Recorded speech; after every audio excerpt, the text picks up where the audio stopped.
ہمسائے کے حقوق کے بارے میں نبی کریم صلی اللہ علیہ وسلم نے خاص طور پر تاکید فرمائی۔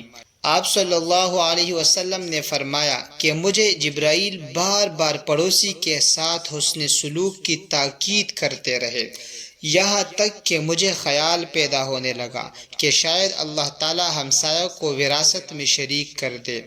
ہمسائے کے اس حق کی روشنی میں انسان کو جہاں بہت سی ذمہ داریاں سونپی گئی، وہاں اسے بہت سے حقوق بھی حاصل ہوئے، کیونکہ ہر فرد کسی نہ کسی کا ہمسایہ ہوتا ہے۔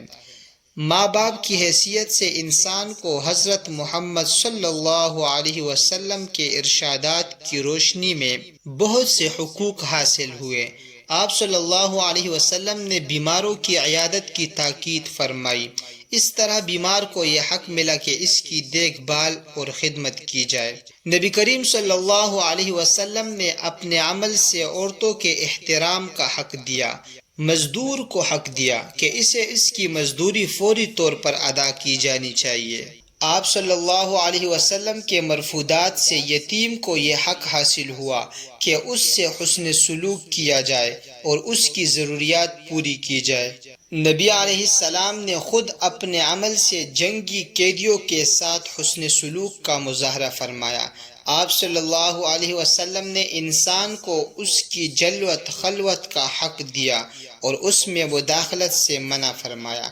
آپ علیہ السلام کی سیرت کا بغور مطالعہ کیا جائے تو ان انسانی حقوق کی ایک طویل فہرست مرتب ہو سکتی ہے، جن کا آپ صلی اللہ علیہ وسلم نے اپنے عمل سے اظہار فرمایا۔ بہت سے انسانی حقوق کا ذکر آپ صلی اللہ علیہ وسلم نے خطبہ حجۃ الوداع میں فرمایا۔ اللہ تعالیٰ سے دعا ہے کہ اللہ تعالیٰ ہمیں نبی کریم صلی اللہ علیہ وسلم کی سنتوں پر عمل کرنے کی توفیق عطا فرمائے۔ وما علینا الا البلاغ المبین۔